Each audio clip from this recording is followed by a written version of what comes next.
Welcome to 5/5. Konda Surekha వ్యవహారంపై కాంగ్రెస్ నాయకత్వం ఏ నిర్ణయం తీసుకుంటుందనే ఉత్కంఠ కొనసాగుతుండగానే తెలంగాణ రాజకీయాల్లో కీలక పరిణామాలు జరుగుతూ ఉండడం ఆసక్తి రేపుతోంది. ప్రజాభవన్లో డిప్యూటీ సీఎం భట్టి విక్రమార్కతో కొండా మురళీ, కోమటిరెడ్డి రాజగోపాల్ రెడ్డి సమావేశం కావడం హాట్ టాపిక్గా మారింది. కొండా సురేఖ, చిన్నారెడ్డి సహా పలువురు కాంగ్రెస్ నేతల తీరుపై టీపీసీసీకి క్రమశిక్షణా కమిటీ నివేదిక ఇచ్చిన క్రమంలో కొండా మురళీ, రాజగోపాల్ రెడ్డి భట్టి విక్రమార్కను కలవడం చర్చనీయాంశమైంది. ఈ సమయంలోనే మంత్రి శ్రీధర్ బాబు కూడా భట్టిని కలిశారు. తాజా పరిణామాలపై చర్చించారు. మరోవైపు ప్రజాభవన్లో భట్టి విక్రమార్కతో మంత్రి ఉత్తమ్ కూడా సమావేశమయ్యారు. ఈ భేటీలో కొండా సురేఖ అంశంపై చర్చించినట్టు తెలుస్తోంది. భట్టితో భేటీ అనంతరం మాట్లాడిన కొండా మురళి కీలక వ్యాఖ్యలు చేశారు. సుష్మిత వ్యాఖ్యలపై భట్టితో చర్చించలేదు అన్నారు. సుష్మిత ఆమెకు నచ్చినట్టుగానే ఉంటుంది అన్నారు. తన కూతురికి స్వతంత్రంగా మాట్లాడే హక్కు ఉందన్నారు. ఓ బిల్లుపై చర్చించేందుకు భట్టి దగ్గరకు వచ్చానని, భట్టితో క్రమశిక్షణ కమిటీ రిపోర్టుపై చర్చించలేదని కొండా మురళి కమెంట్ చేశారు.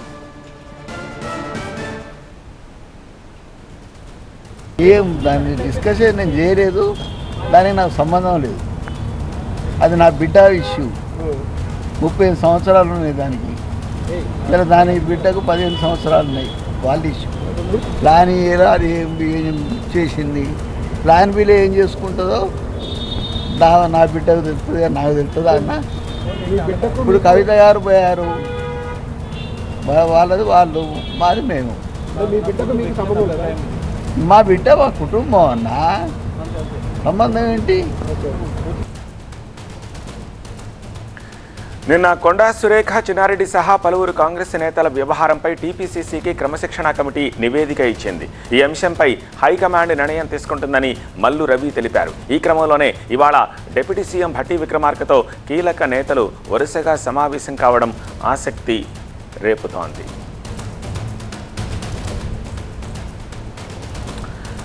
మరింత సమాచారం మా ప్రతినిధి ప్రభాకర్ అందిస్తారు. ప్రభాకర్, కూతురు చేసిన వ్యాఖ్యలకి మాకు సంబంధం లేదు, కూతురు ఇండివిజువల్ పర్సన్ అని చెప్పే ప్రయత్నం చేస్తున్నారు.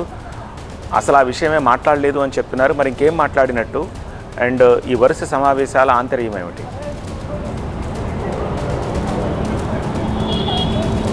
వారం రోజులుగా రాష్ట్ర పాలిటిక్స్లో కొండా సురేఖ అంశం తప్ప మరొక అంశం లేదు. అట్లాంటివి ఈరోజు కొండా మురళి, నిన్న మల్లు రవి క్రమశిక్షణ కమిటీ చైర్మన్ నివేదిక ఏఐసీసీకి ఇచ్చి, పీసీసీకి ఇచ్చి దాంట్లో వాళ్ళని బర్తరఫ్ చేయాలని అడిగిన తర్వాత ఈరోజు కొండా మురళి భట్టిని కలవడం కేవలం ప్రభుత్వపరమైన అంశాలు, బిల్లుల కోసం అంటే అది డెఫినెట్గా నమ్మశక్యంగా ఉండదు. రాజకీయ సర్కిల్లో కూడా ఇది చాలా పెద్ద జోక్గా చూస్తున్నారు. సో ఈ క్రమంలోనే అటు రాజగోపాల్ రెడ్డి, భట్టి విక్రమార్క, అట్లాగే ఉత్తమ్ కుమార్ రెడ్డి, శ్రీధర్ బాబు వీళ్ళందరూ కూడా ప్రజాభవన్కి వచ్చారు. ప్రజాభవన్లో ఒక మీటింగ్ ఉంది. కాకపోతే ఆ మీటింగ్లో శ్రీధర్ బాబు ఆ మీటింగ్ కోసం వచ్చారు. కానీ మిగతా 4 వ్యక్తులు మాత్రం కేవలం కొండా మురళి ఇష్యూను డిస్కస్ చేశారు, కొండా సురేఖ ఇష్యూని డిస్కస్ చేశారు. రాజగోపాల్ రెడ్డి నేను బిల్లుల కోసం వచ్చానని చెప్తున్నారు, కొండా మురళి నేను ఒక బిల్లు కోసం వచ్చా అని చెప్తున్నారు, ఉత్తమ్ కుమార్ రెడ్డి నేను ఏం మాట్లాడినట్టు వెళ్ళిపోయారు. సో ముగ్గురు చెప్పింది 3 రకాలుగా ఉంది. కాకపోతే ఇక్కడ చాలా హాట్ టాపిక్ మాత్రం, చాలా ఇంపార్టెంట్ ఇష్యూ మాత్రం డెఫినెట్గా కొండా సురేఖకు సంబంధించిన ఇష్యూను డిస్కస్ చేశారు. కొండా సురేఖకు సంబంధించిన ఇష్యూనే ముగ్గురు కూడా మాట్లాడినట్టుగా తెలుస్తుంది. సో ఈ ఇష్యూలో ఏ విధంగా ఎలాంటి పరిణామాలు జరిగాయి, కొండా మురళికి పూర్తి స్థాయిలో వివరించారు. ఒక ఎక్స్ప్లెనేషన్ ఇచ్చే ప్రయత్నం అయితే వీళ్ళు చేశారా లేదా అనేది అయితే తెలియాల్సి ఉంది. కొండా మురళి మాత్రం ఈ అంశాలపైన డిస్కస్ చేయలేదు అనేది చెప్తున్నారు. ముఖ్యమంత్రికి సంబంధించి మీరు కలుస్తారా అని మనం కూడా అడిగినప్పుడు ముఖ్యమంత్రి కలిసే ఆలోచన ఉంది అని కానీ, లేదు అని కానీ ఎలాంటి సమాధానం చెప్పలేదు. కాకపోతే తన కూతురు మాత్రం ఇండివిజువల్ పర్సన్, సో ఆమె నిర్ణయం ఆమె తీసుకుంటుంది, ఆమె వ్యాఖ్యలు ఆమె వ్యక్తిగతం. ఇది కవిత కేసీఆర్ కుటుంబంలో జరిగింది. సో ఇప్పుడు మా కుటుంబంలో ఆమె వ్యక్తిగత అంశం అనేది కొండా మురళి చెప్తున్నారు. సో ఓవరాల్గా అయితే ఈరోజు జరిగిన పరిణామాలు, అటు రాజగోపాల్ రెడ్డి భట్టి దగ్గరికి వచ్చారు, కొండా మురళి భట్టి దగ్గరికి వచ్చారు. సో ఇద్దరు కూడా ఈ అంశం పైన కూడా తిరుగుబాటుగానే ప్రభుత్వానికి, పార్టీ పైన మాట్లాడే నేపథ్యంలో సో ఇద్దరు కూడా కొంత ఈ అంశాలపైన డిస్కస్ చేసి ఒక కంక్లూజన్ తెచ్చే ప్రయత్నం అయితే చేసినట్టున్నారు. కాకపోతే ఇద్దరు కూడా అటు భట్టి కానీ ఉత్తమ్ కానీ మొన్న సీఎం ఏర్పాటు చేసిన సమావేశంలో చాలా తీవ్రంగా ఖండించారు. కొండా సురేఖ అంశాన్ని, సుష్మిత మాటల్ని, సురేఖ ఇచ్చిన రిప్లైని తీవ్రంగా ఖండించిన నేపథ్యంలో ఈరోజు ఎలా ఉంటుంది, ఎలా జరిగి ఉంటుంది అనేది అయితే ఇంకా క్లారిటీ రాలేదు. ఉత్తమ్ కుమార్ రెడ్డి కూడా దీనిపైన స్పందించడానికి ఇంట్రెస్ట్ చూపలేదు. సో మొత్తం మీద అయితే ఈ అంశంలో కొండా సురేఖ, కొండా మురళి ఈ ఇద్దరు కూడా చాలా డిప్లొమాటిక్గా వివరిస్తున్నారు. ఒకరు వరంగల్లో ఉన్నారు, ఒకరు హైదరాబాద్లో ఉన్నారు. సో ఈ ఇద్దరు వ్యక్తులు కూడా ఇంకా బయటకైతే రాజకీయ పరంగా ఎలాంటి అంశాలను అయితే చర్చించడం లేదు. స్థానిక సంస్థల్లో బీసీ రిజర్వేషన్ అంశంపై ఏపీలోని అధికార విపక్షాల మధ్య పొలిటికల్ ఫైట్ నడుస్తోంది. చంద్రబాబుకు బీసీలపై ప్రేమే లేదన్నారు వైసీపీ అధినేత జగన్. 2019లో బీసీలకు 34% రిజర్వేషన్లు కల్పించామన్నారు. అప్పుడు తన మనుషులతో చంద్రబాబు కేసులు వేయించారన్నారు. 34% రిజర్వేషన్లని కోర్టులో కొట్టేసేలా చేశారంటూ విమర్శించారు. తమ ప్రభుత్వంలో బీసీలకి 40% మంత్రి పదవులు ఇచ్చామన్నారు జగన్. 50% రిజర్వేషన్లు దాటకూడదని హైకోర్టులు, సుప్రీంకోర్టులు తీర్పులు ఉన్నాయని తెలిసి ఇదే ఆంధ్రప్రదేశ్ హైకోర్టు కొట్టేసింది అని తెలిసి, అది కూడా తెలిసి మరోసారి మహాడ్రామా చంద్రబాబు నాయుడు గారు తెరలేపారు. కోర్టుకు పోయేది ఆయనే, కొట్టు వేయించేది ఆయనే, మళ్ళీ దొంగ ఏడుపులు ఏడుస్తూ మీరు కోర్టుకు పోవద్దండి అని చెప్పేది మళ్ళీ ఆయనే. అయితే జగన్ ఆరోపణలకు మంత్రి కొల్లు రవీంద్ర కౌంటర్ ఇచ్చారు. తాము స్థానిక సంస్థల్లో బీసీలకి 34% రిజర్వేషన్లు ఇవ్వాలని ప్రయత్నిస్తున్నామన్నారు. దీనిపై సభలో బిల్లు పెట్టినప్పుడు వైసీపీ వచ్చి మద్దతు ఇచ్చిందా అని ప్రశ్నించారు. బీసీలు బాగుపడటం వైసీపీకి ఇష్టం ఉండదన్నారు. బీసీ సోదరుల మీద రిజర్వేషన్ మీద కేసులు ఇస్తే మీరు ఒక లాయర్ను కూడా పెట్టలేకపోయారే. ఆ రోజు గౌరవ ముఖ్యమంత్రి చంద్రబాబు నాయుడు గారు మమ్మల్ని అందరూ కూడా పంపించి మేము సుప్రీంకోర్టు వరకు కూడా వెళ్ళడం కూడా జరిగింది.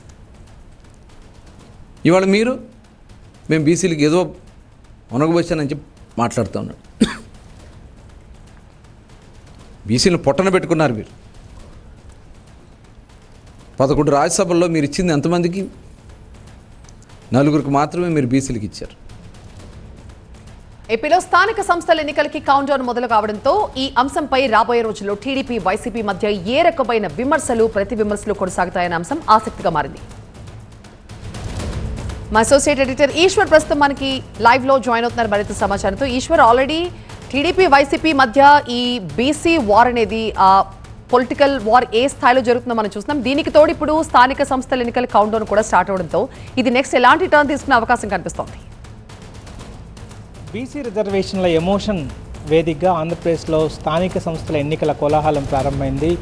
మరికొద్ది రోజుల్లోనే స్థానిక సంస్థలకు నోటిఫికేషన్ రాబోతున్న నేపథ్యంలో రెండు పార్టీలు, ప్రధానంగా కూటమితో పాటు ప్రతిపక్ష వైఎస్ఆర్ కాంగ్రెస్ పార్టీ కూడా రెండు బీసీలకి మోసం చేసింది మీరంటే మీరు అంటూ పెద్ద ఎత్తున వాదనలకు దిగుతున్న నేపథ్యం కనిపిస్తోంది. తాజాగా వైఎస్ఆర్ కాంగ్రెస్ పార్టీ కూడా దీనిపైన బీసీలకి రిజర్వేషన్లు ఇవ్వడం సాధ్యం కాదని తెలిసి కూడా మోసం చేసే ప్రయత్నాన్ని అధికార పార్టీ చేస్తోంది. గతంలో 2020లో అప్పట్లో జరిగిన స్థానిక సంస్థల ఎన్నికల సందర్భంగా తాము చేసిన ప్రయత్నం ఒకసారి కోర్టులో దానికి సంబంధించి కోర్టు అంగీకరించకపోయినప్పటికీ మళ్ళీ తిరిగి అదే ప్రయత్నం చేస్తుందంటూ అట్లాంటి జీవోనే ఇష్యూ చేసింది. గతంలో మేము కూడా అదే ప్రయత్నం చేసాం, కానీ అందుకు న్యాయ సమీక్షలో అప్పట్లో ముందుకు వెళ్ళలేకపోయాం. తిరిగి మళ్ళీ అదే విధంగా వ్యవహరించడం అంటే ఖచ్చితంగా బీసీలను మోసం చేయడమే. అది రాజ్యాంగబద్ధంగా 50% క్యాప్ దాటకూడదు కాబట్టి ఇప్పటికే ఎస్సీ ఎస్టీలకు సంబంధించి 25% పైగా ఉంది కాబట్టి ఇంకా అంతకు మించి ఇవ్వలేని పరిస్థితుల్లో 34% ఇస్తామని హామీ ఇవ్వడం, తెలిసి కూడా అది సాధ్యం కాదని తెలిసి కూడా హామీ ఇవ్వడం ఖచ్చితంగా బీసీలను మోసం చేయడమే అంటూ పెద్ద ఎత్తున వైఎస్ఆర్ కాంగ్రెస్ పార్టీ కూడా దీని అధికార పార్టీ పైన, అధికార కూటమి పైన పెద్ద ఎత్తున విరుచుకుపడుతుంది. అదే సమయంలో కూటమి కూడా బీసీలకి అసలు పూర్తిగా అన్యాయం చేసింది వైఎస్ఆర్ కాంగ్రెస్ పార్టీనే. గతంలో ఎన్నికల్లో 34% రిజర్వేషన్ ఇస్తామని చెప్పి ఇప్పటివరకు ఇవ్వకపోవడం వల్ల అప్పట్లో దాదాపుగా 16,000 మంది బీసీ నేతలకు అన్యాయం జరిగింది. వాస్తవానికి 1996 నుంచి 2019 వరకు ఎలాంటి ఇబ్బంది లేకుండా కొనసాగించలేకపోయారు. అక్కడే మోసం చేశారు. బీసీ నేతలను అణగదొక్కడానికి ప్రయత్నించారు. అందుకే బీసీలకు రాజకీయ ప్రాతినిధ్యం కల్పించడానికి కానీ బీసీలకి రాజకీయ స్వతంత్రం కల్పించడంలో వైఎస్ఆర్ కాంగ్రెస్ పార్టీ విఫలమైంది. బీసీలని ఓటు బ్యాంక్గానే చూస్తుందని చెప్పి ఒకవైపు కూటమి పార్టీ కూడా ఆరోపిస్తున్న నేపథ్యంలో వైఎస్ఆర్ కాంగ్రెస్ పార్టీ కూడా అంతే ధీటుగా సమాధానం ఇస్తోంది. అయితే ప్రభుత్వం అక్టోబర్ లోపల ఎట్టి పరిస్థితుల్లో ఎన్నికలు పూర్తి చేయాలన్న వీళ్ళకి ఆబ్లిగేషన్ ఉంది. ఎందుకంటే దానికి సంబంధించి అక్టోబర్ వరకు ఎన్నికలు పూర్తి కాకపోతే కేంద్రం నుంచి రావాల్సిన గ్రాంట్స్ కావచ్చు, లేదా 16th ఫైనాన్స్ కమిషన్ ఆబ్లిగేషన్ ఉంది కాబట్టి ఆ దిశగా కూడా ఆలోచిస్తోంది ప్రభుత్వం. సో దీనిపైన ఇప్పటికే ఒకవైపు కోర్టులో వ్యవహారం ఉండడం, మరొకవైపు రెండు రాజకీయ పార్టీల అధికార ప్రతిపక్ష పార్టీలు ఒకదానిపైన ఒకటి బీసీల రిజర్వేషన్ వేదికగా చేస్తున్న పోరాటం మాత్రం కొంత ఆసక్తిని నెలకొన్న పరిస్థితి ఆంధ్రప్రదేశ్లో నెలకొంది. Thank you Ishwar. Next story చూద్దాం. తెలుగు రాష్ట్రాల మధ్య జలజగడం మళ్లీ ముదిరింది. కృష్ణా నీళ్లపై మరోసారి రగడ రాజుకుంది. కేఆర్ఎంబీ అనుమతులు లేకుండానే నాగార్జున సాగర్ నుంచి ఏపీ అధికారులు నీటిని విడుదల చేయడం వివాదం రేపింది. ఏపీ అధికారుల నీటి విడుదల ప్రయత్నాన్ని డ్యామ్ సిఆర్పీఎఫ్ తెలంగాణ ఆఫీసర్స్ అడ్డుకునే ప్రయత్నం చేశారు. నీటి విడుదలపై అభ్యంతరం వ్యక్తం చేశారు. కుడి కాలువ పవర్ హౌస్ ద్వారా 2000 క్యూసెక్ల నీటిని విడుదల చేశారు ఏపీ ఇరిగేషన్ జెన్కో అధికారులు.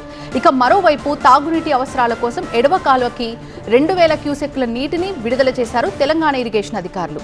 నీటి విడుదల వ్యవహారం ప్రస్తుతం సాగర్ ప్రాజెక్టు దగ్గర ఉద్రిక్తతకు దారితీసింది.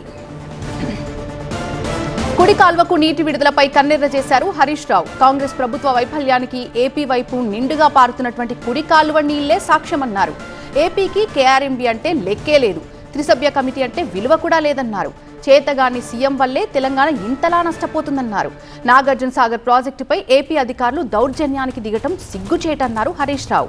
నీటి కేటాయింపులపై ఎలాంటి నిర్ణయం రాకముందే ఏపీ అధికారులు నీటిని తరలించడం ఏంటంటూ ప్రశ్నించారు హరీష్. అడ్డుకోవాల్సిన కేఆర్ఎంబీ ఎందుకు మౌనంగా ఉంటుందని నిలదీశారు.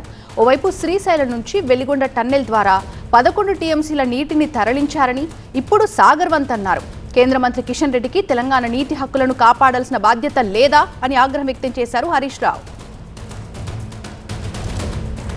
పూర్తి అప్డేట్స్ అందించడానికి మా స్పెషల్ కరెస్పాండెంట్ రేవంత్ సిద్ధంగా ఉన్నారు. రేవంత్, తెలుగు రాష్ట్రాల మధ్య జలజగడం ఇంకా ముదురుతోంది. దీనికి ఫుల్ స్టాప్ పడే అవకాశాలు ఎంత మేర కనిపిస్తున్నాయి?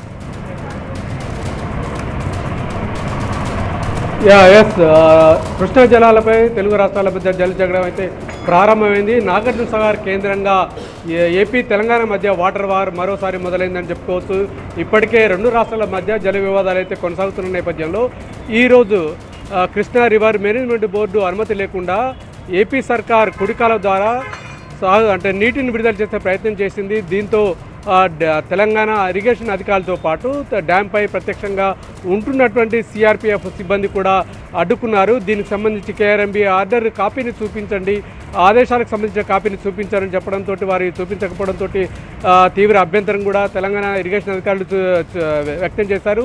దీంతో తిరిగి ఏపీ అధికారులు అయితే మళ్ళీ కుడి కాలువ పవర్ హౌస్ ద్వారా 2000 క్యూసెక్ల నీటిని అయితే తీసుకువెళ్లే ప్రయత్నం చేస్తారు. దీంతో ఒక్కసారిగా నాగార్జున సాగర్ కేంద్రంగా మళ్ళీ కృష్ణా జలాల గొడవ అయితే ప్రారంభమైందని చెప్పుకోవచ్చు. ఇప్పటికే ఎన్నో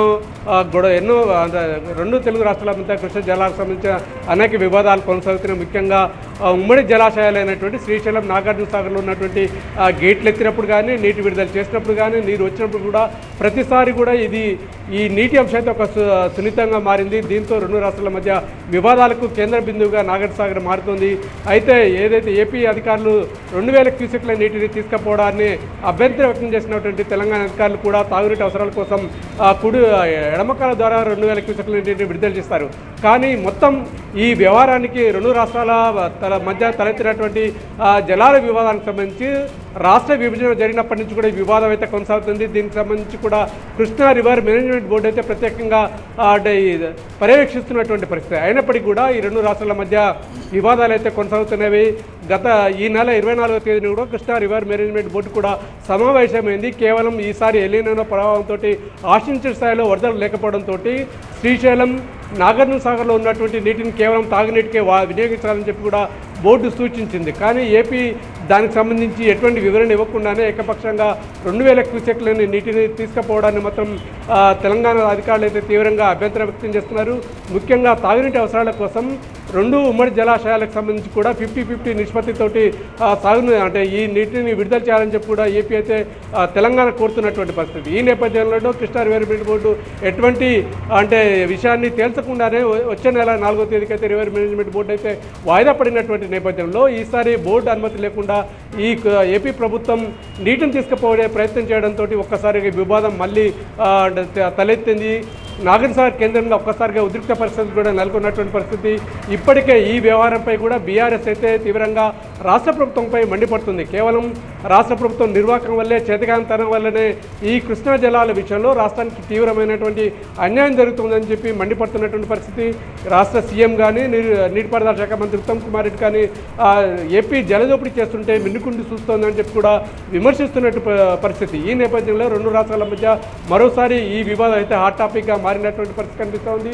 వచ్చే నెల 4వ తేదీనటువంటి జరగనున్నటువంటి కృష్ణా రివర్ మేనేజ్మెంట్ బోర్డులో ఏ రకమైన నిర్ణయం జరుగుతుంది, ఎలా ఉంటుంది అనేది కూడా కొంత ఆసక్తికరంగా మారిన నేపథ్యంలో అప్పటి వరకు కూడా రెండు రాష్ట్రాలు ఏ విధంగా నీటిని డ్రా చేసుకుంటారనే విషయం అయితే కొంత ఉద్రిక్తమైనటువంటి పరిస్థితిగా చెప్పుకోవచ్చు. ఈ వివాదం ఎంతవరకు దారితీస్తుందనేది చూడాల్సిన కనిపిస్తోంది.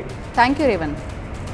సినీ డైరెక్టర్ పవన్ సాధినేని అరెస్ట్ వ్యవహారం హాట్ టాపిక్ గా మారింది. పెళ్లి చేసుకుంటానని హామీ ఇచ్చి మోసం చేశాడు అంటూ ఒక నటి ఫిర్యాదు చేయడంతో డైరెక్టర్ పవన్ పై పోలీసులు కేసు నమోదు చేసి అరెస్ట్ చేశారు. కోర్టులో హాజరుపరిచి రిమాండ్కి తరలించారు. ప్రేమ ఇష్క్ కాదల్ మూవీతో పవన్ సాధినేని డైరెక్టర్ గా పరిచయం అయ్యారు. ఆ తర్వాత మరో 2 చిత్రాలతో కూడా మంచి గుర్తింపు తెచ్చుకున్నారు. సినిమాలతో పాటు పలు వెబ్ సిరీస్లకు కూడా దర్శకత్వం వహించారు. ప్రస్తుతం మలయాళ స్టార్ హీరోతో డైరెక్టర్ పవన్ సినిమా చేస్తున్నారు. ఇప్పుడు ఆయన అరెస్టుతో స్టార్ హీరో సినిమా పరిస్థితి ఏంటన్నది సస్పెన్స్ గా మారింది. మా ప్రతినిధి రంజిత్ మనకి లైవ్ లో మరిన్ని డీటెయిల్స్ సిద్ధంగా ఉన్నారు. రంజిత్, సో పవన్ మీద ఆ నటి చేసిన ఆరోపణలు ఏంటి, దానికి ఆయన ఇస్తున్న సమాధానం ఏంటి?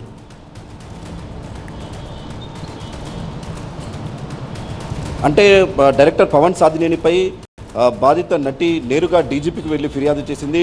25 రోజుల క్రితం డీజీపీకి వెళ్ళి అన్ని ఆధారాలతో ఫిర్యాదు చేసిన తర్వాత గోల్కొండ పోలీసులు కేసు నమోదు చేశారు. ఆ తర్వాత ఏదైతే ఇక్కడ ఉదయం అదుపులోకి తీసుకున్న తర్వాత అరెస్ట్ చేసి రిమాండ్కి తరలించారు. సో ఇక్కడ ఈ మొత్తం కూడా బాధిత నటి చెప్తున్నటువంటి దాని ప్రకారంగా తనను పెళ్లి చేసుకుంటానని చెప్పి నమ్మించి దాదాపు 2 ఏళ్ల పాటు తనతో సహజీవనం చేశాడు. ఆ తర్వాత తన నుండి తప్పించుకునేటువంటి ప్రయత్నాలు చేస్తున్నాడంటూ కూడా బాధిత నటి ఆరోపిస్తుంది. సో గతంలో అనేక సార్లు కూడా పెద్దల సమక్షంలో కూడా ఇక్కడ చర్చలు జరిగాయి. గతంలో దాదాపు 10 సంవత్సరాల నుండి రిలేషన్లో ఉన్నప్పుడు మాత్రం లాస్ట్ 2 ఇయర్స్ నుండి కూడా తనతో సహజీవనం చేస్తున్నాడు, పెళ్లి చేసుకుంటున్నాను అన్నటువంటి మాట ఇవ్వడంతోనే అతనితో కలిసి ఉన్నాను, కానీ ఆ తర్వాత నుండి అతను మొహం చాటేశాడన్నటువంటి అంశం కూడా ఆమె ఫిర్యాదులో పేర్కొంది. సో బాధిత నటి ఇచ్చినటువంటి ఫిర్యాదు ఆధారంగా గోల్కొండ పోలీసులు కేసు నమోదు చేసుకుని అరెస్ట్ చేశారు. సో ప్రస్తుతం ఇంకా దీనికి సంబంధించి అతన్ని కస్టడీలోకి తీసుకొని విచారిస్తే ఇప్పుడు బాధిత నటి అనేక రకాలుగా కూడా ఫిర్యాదులు చేస్తుంది. తన పట్ల ఇక్కడ తన ఉంటున్నటువంటి ఫ్లాట్కి అతను రెగ్యులర్గా రావడం కావచ్చు, అక్కడ తన పట్ల దురుసుగా ప్రవర్తించడం, పెళ్లి చేసుకోవాలని ప్రస్తావన వచ్చిన పట్ల కూడా తనని ఇబ్బందులకు గురి చేశారన్నటువంటి అంశాలను కూడా ఇప్పుడు బాధిత నటి చెప్తుంది. కాబట్టి దాని ఆధారంగా కూడా ఫర్దర్గా ఇంకా అతన్ని విచారించాల్సి ఉందనేది కూడా పోలీసు చెప్తున్నారు. అతన్ని కస్టడీలోకి తీసుకొని విచారిస్తే బాధిత నటి ఇచ్చినటువంటి కంప్లైంట్కి సంబంధించిన అనేక అంశాలు కూడా ఇంకా దర్యాప్తులో వెలుగులోకి వస్తాయన్నటువంటి విషయాన్ని మాత్రం గోల్కొండ పోలీసులు చెబుతున్నారు.